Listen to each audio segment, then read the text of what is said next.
வணக்கம் மக்களே, இந்த வீடியோவில் நம்ம ஒரு என்ன செய்தி பார்க்க போகிறோம்னா, பாக்கியலட்சுமி சீரியலை பற்றி தான் நம்ம இந்த வீடியோவில் பார்க்க போகிறோம். அதுக்கு முன்னாடி முதன்முறையாக நம்ம சேனலை ஃபஸ்ட் டைம் பார்க்குறீங்கன்னா சப்ஸ்கிரைப் பண்ணாதவங்களாம் சப்ஸ்கிரைப் பண்ணிக்கோங்க.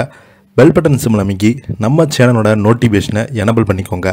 நாங்கள் போடுற வீடியோ எல்லாமே உங்களுக்கு உடனுக்குடனே வந்து சேரும். வாங்க என்ன தகவல்னு இந்த வீடியோவில் விரிவாக பார்க்கலாம். விஜய் டிவியில் டிஆர்பியில் முன்னிலை வகிக்கும் பாக்கியலட்சுமி சீரியல் பாக்யாவை அவங்க கணவர் கோபி விவகாரத்து செய்து ராதிகாவை இரண்டாவது திருமணம் செய்து கொள்கிறாரு. கடந்த சில வாரங்களுக்கு முன்பு ராதிகா கால் தடுமாறி கீழே விழுந்ததால் அவரின் கர்ப்பம் கலைந்திருந்தது. இதனால் ராதிகா அம்மா போலீஸ் ஸ்டேஷனில் ஈஸ்வரி மீது புகார் கொடுத்திருந்தாங்க. இது மிகப்பெரிய அளவில் பூகம்பமே வெடித்திருந்தது.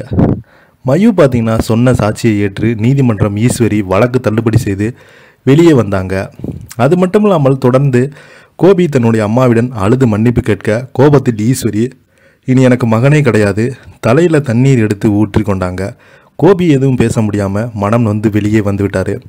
இப்படி இருக்கும் சூழலில் சென்னையில் சமையல் போட்டி நடந்தது. அதில் பாக்கியா கோபி இருவருமே கலந்து கொண்டு இருந்தாங்க. இன்னொரு பக்கம் இனியா தன்னுடைய நண்பருடன் சேர்ந்து படிக்க சென்றாங்க. பொய் சொல்லி பார்ட்டியில் ஆட்டம் பாட்டம் போட்டு சந்தோஷமாக இருக்காங்க. பார்ட்டியில் நடந்த சண்டையில் போலீஸ் வந்து அனைவருமே கைது செய்திருந்தாங்க.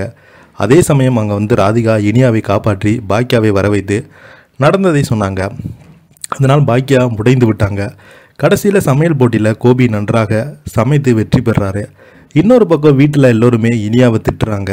இந்த உண்மை கோபிக்கு தெரிய வந்தது. வழக்கம் போல் பாக்கியாவை திட்டி சண்டை போட்டு இனியாவை அழைத்து செல்ல பார்த்தார். ஆனால் ஈஸ்வரி தடுத்து நிறுத்திட்டாங்க.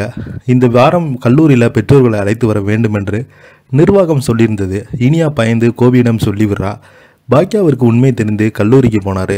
கல்லூரியில் நிர்வாகம் இனியாவுக்கு டிசி கொடுக்கிறேன் என்று சொன்ன உடனே பாக்கியா மன்னிப்பு கேட்குறா.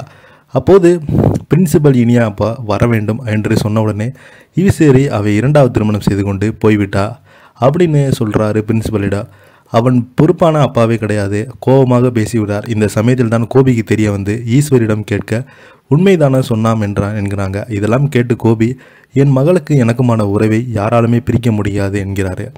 இந்த நிலையில் இன்றைய எபிசோடில் கோபி நடந்ததை நினைத்து ராதிகாவிடம் வருத்தப்பட்டு பேசுகிறார். ஆனால் வழக்கம் போல ராதிகா கோபியாவை திட்டி சண்டை போட எதுவுமே பேசாமல் கோபி தன்னுடைய நண்பனை பார்க்க கிளம்பி விடுறார்.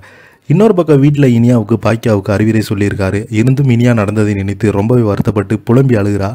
கடைசியில் ஏதோ ஒரு முடிவு எடுக்க கடிதம் எழுகிறா. அது பாக்கியாவிற்கு தெரிய வருது. இத்துடன் இந்த சீரியல் முடிகிறது. இனி வரும் நாட்களில் இனியா வீட்டை விட்டு வெளியே போவாரா இல்லை தவறான முடிவு எடுப்பாரா போன்ற விறுவிறுப்பில் சீரியல் சென்று கொண்டு இருக்குது. இதை பற்றி நீங்கள் என்ன நினைக்கிறீங்க? கீழே உள்ள கமெண்ட் பாக்ஸில் மறக்காமல் பதிவிடுங்க. இந்த வீடியோ உங்களுக்கு பிடிச்சிருந்தால் லைக் பண்ணுங்கள், ஷேர் பண்ணுங்கள். நன்றி.